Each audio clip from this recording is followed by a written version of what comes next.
जब से green TV के ड्रामा एक मोहब्बत और ऑन एयर हुआ है, तब से सोशल मीडिया पर एक इंटरेस्टिंग डिबेट चल रही है। कई व्यूअर्स का कहना है कि एक मोहब्बत और उन्हें ब्लॉकबस्टर ड्रामा इश्क मुश्किल की याद दिलाता है। कुछ लोग तो यहाँ तक कह रहे हैं कि इनके हारून के कैरेक्टर बिलाल अब्बास के शामिर के या फजल बख्श से इंस्पायर लगता है। लेकिन क्या वाकई ये दोनों ड्रामास इतने सिमिलर हैं? आइए देखते हैं। अस्सलाम वालेकुम नाज़रीन, welcome back to my channel. सबसे पहली सिमिलैरिटी जिसकी वजह से लोग कंपैरिजन कर रहे हैं वो है मीर लेट का पर्सनालिटी टाइप। इश्क मुर्शद में शामिर फजल बख्श एक चार्मिंग, फ़नी और लाइट हार्टेड कैरेक्टर था जो ऑडियंस को अपनी इनोसेंस और ह्यूमर से अट्रैक्ट कर रहा था।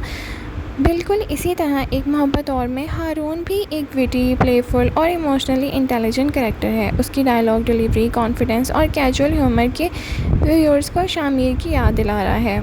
दोनों ड्रामास की फ़ीमेल लीड्स भी काफ़ी स्ट्रॉन्ग पर्सनालिटीज़ रखती हैं। शिब्रा एक प्रिंसिपल्ड और सेल्फ़ रिस्पेक्टिंग लड़की थी जो अपने आइडियल्स और कॉम्प्रोमाइज़ नहीं करती थी। इसी तरह खुशबक भी एक स्ट्रॉन्ग, इंडिपेंडेंट और प्रोफेशनल वुमन है जो मुश्किल सिचुएशन के सामने हिम्मत नहीं हारती। यानी दोनों स्टोरीज़ में हीरोइन सिर्फ रोमांटिक इंटरेस्ट नहीं बल्कि अपनी अपनी अलग पर्सनालिटी भी रखती हैं। आजकल के ड्रामास में अक्सर टॉक्सिक रोमांस या अननेसेसरी एग्रेशन दिखने को मिलता है, लेकिन दोनों ड्रामास ने रिलेटिवली सॉफ्ट और इमोशनल रोमांस को हाईलाइट किया है। ऑडियंस को लीड पेयर के बीच अंडरस्टैंडिंग, रिस्पेक्ट और इमोशनल कनेक्शन देखने को मिला है। इसी वजह से कई व्यूअर्स को दोनों ड्रामास को रोमांटिक वाइब काफ़ी सिमिलर फील हुआ है। एक और इंटरेस्टिंग बात यह है कि दोनों ड्रामास के कंपैरिजन डायरेक्शन की स्टाइल भी डिस्कस हुआ है। कई व्यूअर्स का कहना है कि फ़ारूक रैन के डायरेक्शन पैटर्न, इमोशनल सीन्स और हीरो प्रेजेंटेशन की वजह से दोनों ड्रामास का फील कुछ हद तक मिलता जुलता है।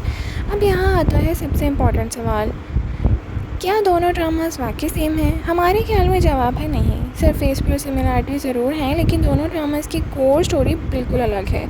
इश्क मुर्शद एक fairy tale type romantic drama था जहां कॉमेडी, डिस्कस और large than life romance central theme था, जबकि एक मोहब्बत और एक journalism, politics, corruption, legal issues और सोशल रिस्पॉन्सिबिलिटी जैसे सीरियस टॉपिक्स को एक्सप्लोर कर रहा है।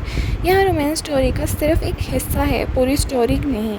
मेरी ऑब्जर्वेशन के मुताबिक कंपैरिजन की सबसे बड़ी वजह हीरो का प्रेजेंटेशन है। जब ऑडियंस किसी सक्सेसफुल ड्रामे को बहुत पसंद करती है, वो नए ड्रामे में भी उसी फीलिंग को ढूंढती है। हारून का ह्यूमरस और चार्मिंग स्टाइल नेचुरली व्यूअर्स को शामिर की याद दिलाता है, इसीलिए सोशल मीडिया पर बार बार इश्क मुर्शद के नाम सामने आ रहा है। क्या कंपैरिजन फेयर है? मेरे ख्याल में पार्शियली येस और पार्शियली नो। अगर हम सिर्फ हीरो की पर्सनालिटी और रोमांटिक वाइब की बात करें तो कंपैरिजन समझ आता है, लेकिन अगर स्टोरी, थीम और ओवरऑल नैरेटिव की बात करें तो दोनों बिल्कुल डिफरेंट ड्रामास हैं। हमारे ख्याल में एक मोहब्बत और इश्क मुर्शद कॉपी बिल्कुल भी नहीं है। हाँ, कुछ एलिमेंट्स और कैरेक्टर वाइब्स ऑडियंस को इश्क मुर्शद की याद दिला रही हैं, लेकिन दोनों ड्रामास की आइडेंटिटी और स्टोरी टेलिंग बिल्कुल डिफरेंट है। आप बताएं, आपका इस बारे में क्या ख्याल है? कंपैरिजन करना ठीक रहेगा? कमेंट सेक्शन में अपनी राय का इज़हार ज़रूर करें। लाइक, शेयर, सब्सक्राइब करना ना भूलें। Thank you so much for watching. अल्लाह हाफ़िज़।